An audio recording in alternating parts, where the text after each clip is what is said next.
नमस्कार दोस्तों, जीके संसार में आप सभी का स्वागत है। बिहार सचिवालय वाले सहायक परीक्षा यानी बिहार एसएससी सीजीएल परीक्षा जो होने वाली है उसके लिए स्पेशल जीके सीरीज जो हमारे चैनल पर चल रहा है उसका पार्ट आज हम तक 13 डिस्कस करेंगे, क्योंकि पार्ट 12 तक हम लोगों ने पहले डिस्कस कर लिया है। अगर आप लोगों ने नहीं देखा है तो डिस्क्रिप्शन बॉक्स में लिंक दिया गया, वहाँ से देख सकते हैं, या फिर आप प्लेलिस्ट में जाकर वहाँ से आप बिहार सचिवालय सहायक परीक्षा पर क्लिक करके सभी पिछले वीडियो को देख सकते हैं। और वीडियो के रिगार्डिंग जो भी आपका फीडबैक हो हमें कमेंट बॉक्स में जरूर दीजिएगा। ये सभी प्रश्न आपकी परीक्षा में देखने को मिल सकते हैं, इसकी प्रबल संभावना बनती है। तो चलिए सेशन को स्टार्ट करने से पहले आपको मैं बता दूं कि इसमें आज सबसे पहले हम बात करेंगे ऑल इंग्लैंड ओपन बैडमिंटन 2022 के बारे में। इसके विजेता कौन रहे, उपविजेता कौन रहा है, तो इसे भी हम थोड़ा देख लेते हैं, क्योंकि इससे भी क्वेश्चन बन सकते हैं। तो अगर हम बात करें तो all England open badminton 2022 England में हुआ, आपको पता है इस 16 से 20 मार्च को आयोजित किया गया। अगर इसकी हम विजेता की बात करते हैं पुरुष एकल की यानी कि मेंस सिंगल की, तो विजेता रहे हैं विक्टर एक्सेलेसेन जो कि डेनमार्क के हैं, और वहीं उपविजेता रहे हैं लक्ष्य सेन भारत के।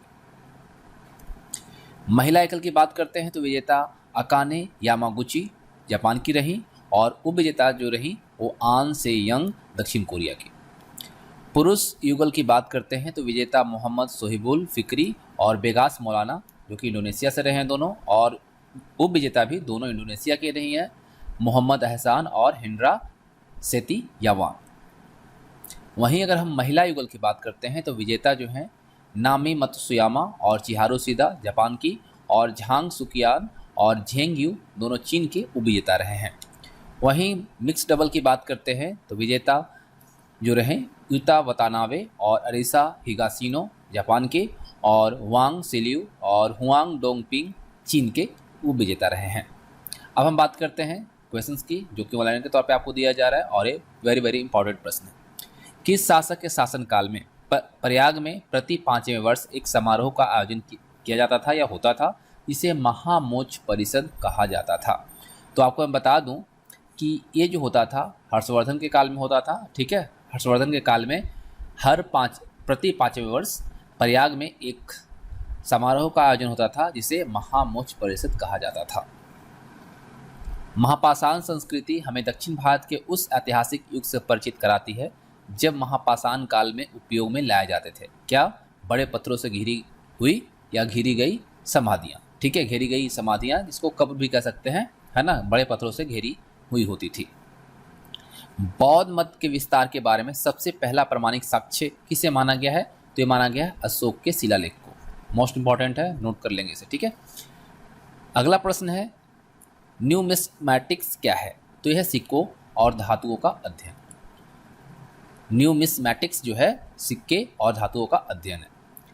वैदिक काल में किस यज्ञ में सूरा का प्रयोग किया जाता था? तो क्या जाता था? सौत्रामणि। ठीक है, किस युग में मानव भोजन संग्रहण करने लगा? कौन सा युग था जिसमें मानव भोजन संग्रह करने लगा था? तो वो था नवपाषाण युग। महेंद्र द्वितीय की उपाधि किसने धारण की थी? कुमारगुप्त ने। ईसा की प्रारंभिक सदियों में भारत तथा रोम के बीच घनिष्ठ व्यापारिक संबंधों की सूचना किस पुरास्थल की खुदाई से प्राप्त होती है? तो ये होता है अरिकमेडु से। कहाँ से? अरिकमेडु से। भारत की रुई अन्य रुइयों से अधिक सफेद है, यह विचार किसका था? तो ये था मेगास्थनीज का। किसका? मेगास्थनीज का। हर्ष चरित्र में किस शासक को हून हरणी, ठीक है, हर्ष चरित्र में किस शासक को हून हरिण केसरी कहा गया है? तो ये प्रभाकर वर्धन। ठीक है, हर्ष चरित्र में प्रभाकर वर्धन को हून हरिण केसरी कहा गया है। हिंदू और मुसलमान के लिए अलग निर्वाचक मंडल का प्रावधान किया गया था। किसमें किया गया था? मिंटो मार्लो सुधार में। ठीक है, मिंटे मार्ले सुधार जो था उसके अंतर्गत हिंदू और मुसलमानों के लिए अलग निर्वाचक मंडल का प्रावधान किया गया था। ठीक है, मिंटे मार्ले सुधार आप सबको पता है। किस सत्र में भारतीय राष्ट्रीय कांग्रेस ने पूर्ण स्वराज यानी पूर्ण स्वतंत्रता को अपना लक्ष्य घोषित किया था? पूर्ण आज़ादी की जो बात हुई थी, जो लक्ष्य घोषित किया था, वह कौन सा कांग्रेस का अधिवेशन था? तो था लाहौर का अधिवेशन, जो कि 1929 में हुआ था। किसने एक बार टिप्पणी की नेहरू एक देशभक्त है जबकि जिन्ना एक राजनेता है? तो ये सर मोहम्मद इकबाल ने किया था। किसने कहा कि साइमन कमीशन रिपोर्ट को बकवास के ढेर पर फेंक दिया जाना चाहिए? ये महात्मा गांधी ने कहा था। अब देखिए अगला प्रश्न है 1947 में भारत विभाजन के बाद किसे संयुक्त रक्षा समिति जिसे सैनिक कर्मचारी, हथियार और युद्ध सामग्री के विभाजन की जिम्मेदारी सौंपी गई थी, उसका सर्वोच्च सेनापति बनाया गया था। तो ये बनाया गया था रेडक्लिफ को। ठीक है। किस दिन को मुस्लिम लीग द्वारा प्रत्यक्ष कार्रवाई दिवस के रूप में घोषित किया गया था? तो ये किया गया था 16 अगस्त 1946 को। साइमन कमीशन का भारतीयों ने बहिष्कार किया क्योंकि यह भारतीय प्रतिनिधित्व के बिना एक सर्वस्वेत आयोग था। इसमें कोई भारतीय को प्रतिनिधित्व नहीं दिया गया था, इस वजह से इसका बहिष्कार किया गया था। 6 अप्रैल 1930 को भारत के इतिहास में अच्छी तरह से जाना जाता है क्योंकि यह तारीख इससे जुड़ी है। 6 अप्रैल 1930 क्यों यादगार है भाई? तो इसी दिन महात्मा गांधी द्वारा दांडी मार्च की शुरुआत की गई थी। महात्मा गांधी के साथ किस मुसलमान ने बाल गंगाधर तिलक की अर्थी उठाई थी? शौकत अली। ठीक है। अगला प्रश्न है कि भारत के शासनकाल में एक प्रतिनिधि और लोकप्रिय तत्वों को पेश करने का पहला प्रयास किसके द्वारा किया गया था? तो किया गया था भारतीय परिषद अधिनियम 1909। और क्वेश्चन को देखते हैं जो इंपॉर्टेंट है हमारे एग्जामिनेशन दृष्टि से। देखिए, लॉकडाउन के दौरान भारत सरकार के द्वारा प्रयुक्त असाधारण शक्तियों को विधिक अधिकार निम्नलिखित में से कौन से कानून से प्राप्त हुआ? तो disaster management act 2005, epidemic disease act 1897। ठीक है। और सर्वोच्च न्यायालय द्वारा जो सुनाए गए निर्णय या आदेश का पूर्वावलोकन जो होता है कर सकता है, आपको पता है। तो यह व्यवस्था जो है संविधान के किस अनुच्छेद में उपबंधित है? तो अनुच्छेद 137। ठीक है। और कौन सा अनुच्छेद है जिसमें यह व्यवस्था की गई है कि उच्चतम न्यायालय द्वारा विनिश्चित विधि भारत के राज्य क्षेत्र के भीतर सभी न्यायालयों पर आवृत्त कर होगी? तो यह अनुच्छेद 141। देखिए, और पॉलिटी से क्वेश्चन है कि राज्य विधान परिषदों के सदस्यों की जो संख्या है वो किस पर निर्भर करती है? तो विधानसभा की सदस्य संख्या के आधार पर। ठीक है। विधान परिषद की जो सदस्यों की संख्या होगी वह विधानसभा के सदस्यों की संख्या के आधार पर निर्भर करती है। भारतीय संविधान का कौन सा अनुच्छेद राष्ट्रपति के पद के लिए पुनर्निर्वाचन की योग्यता निर्धारित करता है? तो अनुच्छेद 57 यानी 57। अब देखिए, अगला प्रश्न है कि संविधान के किस अनुच्छेद के प्रावधान के अंतर्गत भारत सरकार द्वारा भारत रत्न, पद्म विभूषण आदि अलंकार प्रदान किए जाते हैं? तो यह अनुच्छेद 18। ठीक है। भारत सरकार द्वारा भारत रत्न और पद्म विभूषण पुरस्कार और पद्मश्री ये सब जो दिया जाता है अनुच्छेद 18 के तहत दिया जाता है। इसी के अंतर ये प्रावधान किया गया। किसी राज्य में अनुच्छेद 356 के अंतर्गत राष्ट्रपति शासन सामान्यतः अधिकतम कितनी अवधि के लिए लगाया जा सकता है? 3 वर्ष। ठीक है। राष्ट्रपति शासन जो है सामान्यतः अधिकतम 3 वर्ष के लिए लगाया जा सकता है और इसकी अवधि 6 मंथ की होगी और इसको वो किया जा सकता है। ठीक है। अगला प्रश्न है, भारत एक धर्मनिरपेक्ष राज्य है, इसका मतलब है कि भारतीय राज्य किसी भी निश्चित धर्म का समर्थन नहीं करता है। ठीक है। यही मतलब है इसका। वे 2 शब्द कौन से हैं जिनका समावेशन 42वें संविधान संशोधन द्वारा संविधान की उद्देशिका में किया गया था या जोड़ा गया? आपसे पूछा जाता है तो समाजवादी और धर्मनिरपेक्ष। ठीक है। इसको 42वां संशोधन जो हुआ था उसके अंतर्गत जोड़ा गया था। भारतीय संविधान के किस अनुच्छेद में भारतीय नागरिकों के मूल कर्तव्य शामिल हैं? तो यह अनुच्छेद 51 क। ठीक है। चलिए अगला प्रश्न करते हैं जो कि ज्योग्राफी से है। कौन से ग्रह को सुबह का और शाम का तारा भी कहा जाता है? तो शुक्र ग्रह को कहा जाता है। ठीक है। शाम का और भोर का तारा या सुबह का तारा जो है शुक्र को कहा जाता है। आकार के हिसाब से निम्नलिखित में से कौन सा सबसे बड़ा ग्रह है? अगर निम्नलिखित यहाँ पे नहीं, ठीक है, आकार के हिसाब से सौरमंडल का सबसे बड़ा जो ग्रह है वो कौन सा है? बृहस्पति। मौसम की भविष्यवाणी जो होती है वो किसकी सहायता ली जाती है? तो भूस्तरीय उपग्रह की। इसी से यह पॉसिबल हो पाता है कि मौसम कैसा रहेगा। ठीक है। केंद्र शासित प्रदेश अंडमान निकोबार द्वीप समूह की राजधानी कहाँ है? Port Blair. तो वह किस द्वीप पर स्थित है? तो दक्षिण अंडमान। संसार की सबसे लंबी नदी कौन सी है? नील नदी।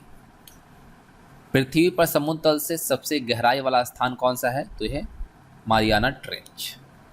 रण रेखा किन 2 देशों के बीच की अंतर्राष्ट्रीय सीमा रेखा है? तो ये पाकिस्तान और अफगानिस्तान के बीच की है। ठीक है। अंडमान निकोबार द्वीप समूह की सबसे ऊंची चोटी कौन सी है? तो सैडल द्वीप है ना, सैडल। चमेरा बांध भारत के किस राज्य में है? तो हिमाचल प्रदेश में है। और किस नदी पे है? रावी नदी पे। क्लियर। चलिए अगला प्रश्न देखिए, जैव विविधता की प्रचुरता तथा क्षेत्र विशेषी जीवों की प्रमुखता वाले संवेदनशील स्थल को क्या कहते हैं? तो ये कहलाता है तप्त स्थल। पृथ्वी की सतह पर जल, वायु एवं भूमि सहित जीवों का मंडल क्या कहलाता है? जीवमंडल। IUCN किस क्षेत्र में संलग्न संगठन है? तो जीव संरक्षण में। ठीक है, विलुप्त प्राणी को अगर चिन्हित किया जाता है तो इसी के अंदर रखा जाता है ना, रेड बुक आपको पता है, रेड डेटा बुक। तो निरंतर ह्रास के कारण शीघ्र ही संकटग्रस्त की श्रेणी में आने की आशंका वाली जाति को क्या कहते हैं? सुभेद जाति। पृथ्वी के वायुमंडल में ओजोन की उपस्थिति से क्या होता है? तो क्या होता है भाई? पराबैंगनी किरणों को पृथ्वी के भीतर प्रवेश करने से रोकने में सहायता करती है। ठीक है, पहाड़ों पर काफ़ी नमी और जल होता है, फिर भी यहाँ मरुविद क्यों होते हैं?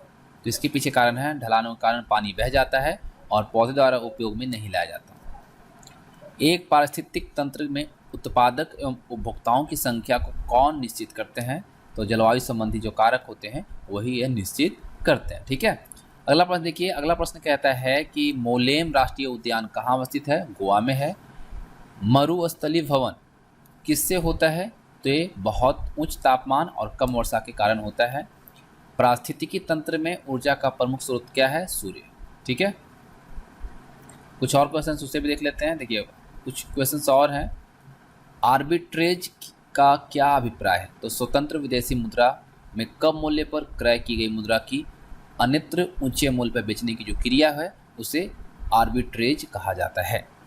ठीक है, BN युगांतर समिति किस क्षेत्र से संबंधित है? तो राष्ट्रीय सामाजिक सहायता योजना से। प्रत्येक पूर्ति अपनी मांग स्वयं पैदा करती है, यह नियम किसने प्रतिपादित किया था? तो JB से ने किया था। ठीक है, JB से। विश्व व्यापार संगठन की स्थापना कब हुई थी? 1995 में। भारत में शेयर बाजारों के लिए मुख्य नियंत्रक कार्य जो करता है वह कौन सा संगठन करता है? तो सेबी करता है। इसे हम भारतीय प्रतिभूति एवं विनिमय बोर्ड के तौर पे जानते हैं।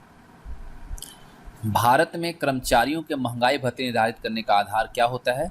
तो होता है कंज्यूमर प्राइस इंडेक्स, जिसे हम CPI बोलते हैं। ठीक है, उपभोक्ता मूल्य सूचकांक। इसी के आधार पे कर्मचारियों के महंगाई भत्ते निर्धारित होते हैं। कौन से सूचकांक मानव विकास सूचकांक यानी HDI की गणना में सम्मिलित किए जाते हैं? तो जीवन प्रत्याशा, शिक्षा और प्रति व्यक्ति आय, इन तीनों को शामिल करके किया जाता है। उद्योग के तीव्र विकास तथा औद्योगिकरण की रणनीति मुख्य रूप से किस योजना का अंग था? तो ये द्वितीय योजना का था। केंद्र सरकार द्वारा घोषित योजना संगम योजना ने किस वर्ग के कल्याण पर ध्यान केंद्रित किया गया है? विकलांग वर्ग के लिए। ठीक है, अब देखिए अगला प्रश्न है कि वित्त आयोग का प्रमुख कार्य क्या है? वित्त आयोग जो है इसका कार्य क्या है? केंद्रीय करों में राज्यों के भाग तथा केंद्र द्वारा राज्यों के लिए दी जाने वाली जो वित्तीय सहायता है उसके सिद्धांत निर्धारित करना। ये काम किसका? वित्त आयोग का। ठीक है, तो आपको कमेंट करके बताना है कि अभी वित्त आयोग के सचिव कौन है। ठीक है, वित्त आयोग के सचिव वर्तमान में कौन है? कमेंट करके बताइएगा। और इस तरह से यहाँ पे सेशन एंड होता है। तो उम्मीद करता हूँ आप सबको वीडियो पसंद आई होगी। तो वीडियो के रिगार्डिंग जो भी आपका सुझाव हो कमेंट बॉक्स में जरूर दीजिएगा। Thanks for watching.